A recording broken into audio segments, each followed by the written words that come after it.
Welcome on in to another episode of Getting Wild with Terry and Friends. I am Terry. It does look like I'm going to be by myself today. So I will break down 4 games that I chose to go over before last pitch. And then I also have best bets from 4 other people. If you've been following the best bets right now, the show has been doing really well. I'll actually just bring that up to start the show. Here are the current standings. The show is pretty profitable with best bets. I'm really happy with the way best bets have been going.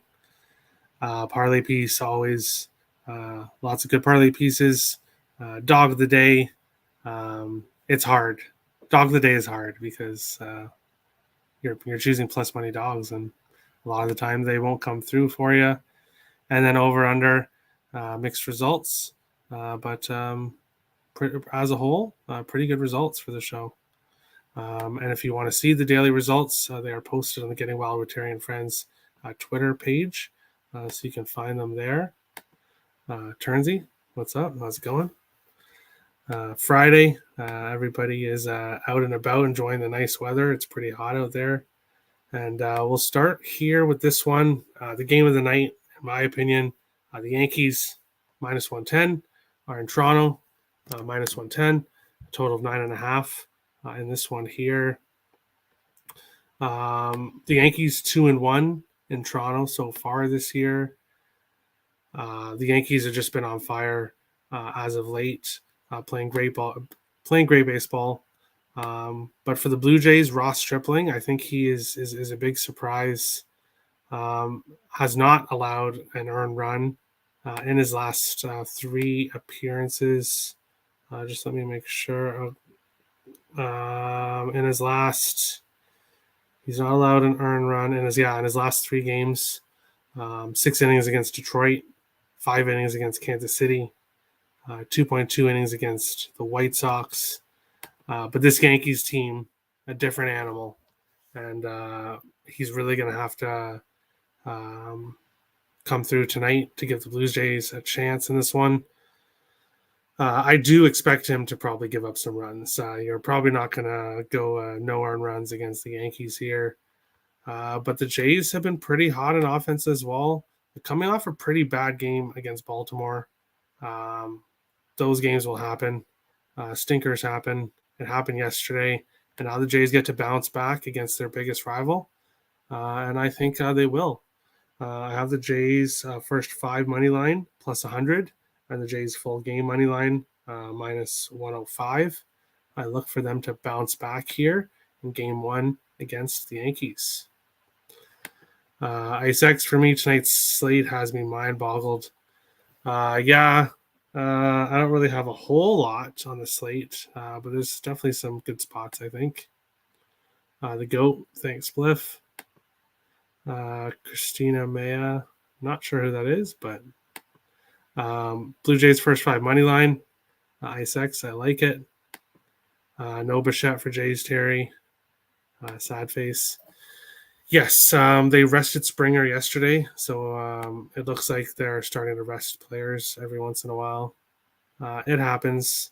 But he hasn't – his last couple of games, he's kind of slowed off. So same with Springer. They gave him a day off, and we'll see if he can bounce back here today. We'll move on along to the second game that I chose. The White Sox plus 145 are in Houston minus 165. A total of 8 in this one here. This White Sox team is by far the number 1 team against lefties in the league or in baseball. And they haven't really been hitting up to their potential this year. So that says a lot. They're in Houston facing Framber Valdez, who is a lefty, but who's pitched pretty well this year. He is 6-3 with a 2.64 ERA. So he has pitched very well on the year. On the other side for the White Sox, Lucas Giolito, who's had some good games for sure, but also some pretty bad ones. In his last 3 games, he's 1-1. with a win against Tampa Bay, a loss against Toronto, and a no decision against Texas. And now he's facing this Houston team. But I like the White Sox to score runs in this one. Like I said, the White Sox are really good against lefties. And I think they've also been hitting pretty well in June. So I think it's not too much to ask for the White Sox to get 4 runs in this one. And that's plus 110 for the White Sox team total over 3.5. I think they can get 2 or 3 against Valdez, and then probably get 1 or 2 against the bullpen. Anybody looking at the over 8, I want to talk anybody off that. Lucas Giolito has been giving up runs, and I expect him to most likely give up runs as well. But I think the White Sox will also score some runs here on Valdez. IceX likes White Sox first 5 money line. Just hopefully Giolito has a good game. That's just why I went with the team total. Francisco Mays, alter ego. All right. We'll move on along to the third game here, my favorite game of the night. The Twins, minus 125, are in Arizona, plus 105, a total of 9 in this one. This is a steal of a price with the Twins. Devin Smeltzer has been, he's 7-2 in his career. So not a lot of numbers. 3-0 in the year this year with a 2.38 ERA in 6 games. Giving up more runs as of late. In his first 3 games, he basically gave up 1 or 2 runs. In his last 3, he's given up 2 runs against Detroit, 2 runs against Toronto, 3 runs against Tampa, but won 2 of the 3 of those games. And now he gets to come to Arizona. I think Tampa Bay and Toronto are definitely better teams than Arizona. Bumgarner on the mound for the Diamondbacks. In his last 3 games, he's lost all 3. 1 run against Philadelphia, 4 runs against Cincinnati, 2 runs against Atlanta. So he hasn't really been pitching horribly, but he hasn't been getting any support. This Diamondbacks team is pretty awful. Not as bad as most people expected, but they definitely have some troubles pitching-wise. And I think this is just a great price for the Twins. I took them first 5 money line, minus 122, and full game money line, minus 125. This is by far my favorite game of the night. And I look for the Twins to get a convincing win. So Twins minus 1.5. I want to talk to anybody off that as well. But with such a great price in the Twins money line, that's where I went with this one. Turnsy, I'm on White Sox money line. Reds first 5 money line. Jays first 5 under. Diamondbacks. Oh, you're on the Diamondbacks. Interesting, Turnsy. IceX, Twins first 5 money line. Looks good. It looks like we're pretty aligned today, IceX. So we seem to be on the same stuff. So good luck to us. I'll jump into the 4th game here before we get to last pitch. The Cleveland Guardians plus 225. One of the hottest teams in baseball right now, heading into LA to face the Dodgers, minus 275, a total of 8 in this one. Clayton Kershaw on the mound for the Dodgers, one of the best pitchers in baseball. Zach Plesac on the mound for the Guardians in this one. I don't really think it matters that the Cleveland Guardians are as hot as they are right now. Plesac on the road, in 5 games, he's 1-2 with a 6.49 ERA. And on night games, in 6 games, he's 0-3 with a 6.19 ERA. So he hasn't enjoyed playing at night. He hasn't enjoyed playing on the road. And not only is he on the road, a late start, he's in LA facing one of the best teams in baseball. Although they haven't really looked like it as of late. But this is not a spot where I'm going to back the underdog Guardians. I get it with the price they have, but I think they're going to get lit up by this Dodgers team tonight. Plesac, like I said, is not good on the road and not good at night. So with this one, what I did is I got a little bit little bit creative, I guess. I have the Dodgers money line in a parlay, and I'm going to be looking at a same game parlay, which you can do on different sites. DraftKings, one of them, where you can parlay the Dodgers to win and a couple players to get hits. Once I see full lineups, I'll be able to decide on who I'm going to choose. We can never go wrong with Freddie Freeman, Trey Turner, or Mookie Betts. So I'll be looking for the Dodgers to win, a couple players to get some hits, and that'll be at plus money. So that's probably how I'll look at this one. Dodgers minus 1.5 is minus 135. I don't really like paying those prices for a run line, but I don't think Cleveland's going to be able to hang in this one with the Dodgers. I'm staying away. Head scratcher. Yeah, I get it. Just bet Cubs live plus 130. Oh, I hope not, because Atlanta money line is first game in my 3-team parlay with the Dodgers and San Diego. So we're against each other again, Turnsy, but it's all good. Maybe no run first inning. For the Dodgers game, I don't know. Plesac, I don't think you can trust him. And Kershaw, I think he's coming off a not so good game. I think it was his first loss of the season. Yeah, it was. I guess, okay, 4 innings. He gave up 3 hits and 2 earned runs and 2 walks.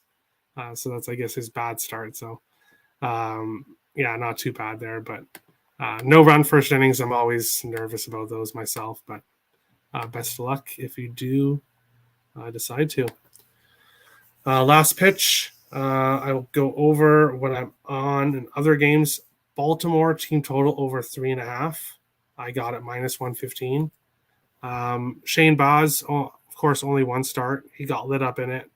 I do expect him to pitch better here in the second one, but he's going to be facing a Baltimore team that is pretty hot with the bats right now. I just watched them smash Toronto around in a couple of games there, and I think asking them to get 4 runs at home against Tampa, I think is definitely possible. So I like that at minus 115. And that is basically about it. Like I said, I have San Diego and the Dodgers in a parlay. I also have Winnipeg Blue Bombers in the CFL, a second leg of a 2-team parlay. So I'll be cheering for them. But not a whole lot on this Friday, pick-wise for me. Basically everything I went over. And we'll move on along to the best bet segment. And we'll start with Dog of the Day, as we always do. And I will scroll over.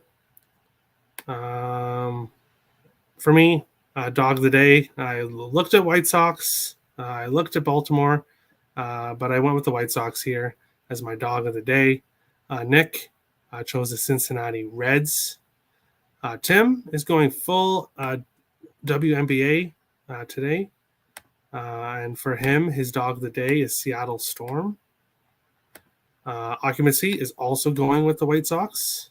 And Jake is taking Kansas City Royals. Over under for me. Like I said, I went back and forth with Baltimore and the White Sox team totals. But I took Baltimore here because I took White Sox as my Dog of the Day. Baltimore team total over 3.5. I look for them to keep hitting. Nick is taking Tampa Bay Baltimore over 8.5 in the full game. Tim is going Phoenix Dallas under 170 on the WNBA. Occupancy is going Chicago White Sox Houston first 5 over 4. And Jake is taking Pittsburgh San Francisco under 8. Best bets, best parlay pieces. For me, my best bet. I'm not going to a parlay today. I just decided to do a single here. It's my favorite bet of the night by far. Minnesota Twins money line, minus 125. Best parlay piece, I took the Blue Jays plus 2.5. Nick is going Houston minus 1.5 as best bet. Houston money line is his parlay piece. Tim is taking Seattle and Connecticut over 160 in the WNBA. And he's taking Chicago Sky money line as his parlay piece in the WNBA. Occupancy, who's been rolling in these parlays. He cashed a nice one yesterday as well. He's going right back to a 3-game parlay today. He's taking Cincinnati first 5 money line, parlayed with Toronto first 5 money line, and the White Sox first 5 money line for plus 729. His best parlay piece is Tampa Bay Rays money line. And then Jake is taking Boston Red Sox money line as his best bet, and LA Dodgers money line as his parlay piece. That is it. That is the show. A short show today, guys. There'll be more of us tomorrow. Tomorrow's show will be on at, let me check the times here. I think we'll probably do it at around 12:30 or 1. Let me just make sure on the times. Check the YouTube channel. I'll have the video posted up later. Yeah, the first game is at 2:20. So we'll probably go for 12:30 or 1. But thanks, everybody, for watching. If you're new to the channel, smash the subscribe button. If you like the content, hit the like button. We appreciate all the support. And we'll see you again tomorrow for another episode, Getting Well with Terry and Friends. Best of luck tonight, guys. And we'll see you tomorrow. Have a good one.